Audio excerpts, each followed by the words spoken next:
Frustrated with a non-working Raynor keypad? Don't worry, you're not alone. In this video, we'll walk you through some quick fixes to get it working again.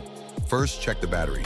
A dead battery is the most common cause of a non-responsive keypad. Simply remove the cover, swap out the old batteries for fresh ones, and test it again. Still not working? Try reprogramming the keypad. To do this, press the Learn button on your Raynor garage door opener, then enter your new code on the keypad. Press the Enter button, and your door should open. Signal interference from nearby devices can also cause problems. If your keypad isn't responding, try moving it to a different location, away from electronics or metal objects, to see if that solves the issue. Another issue could be faulty wiring.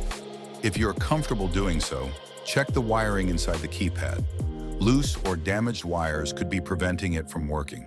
And there you have it. By following these simple steps, you should have your Raynor keypad back up and running in no time. Got it working? Great. If not, it might be time to call a professional. Thanks for watching, and don't forget to like and subscribe for more troubleshooting tips.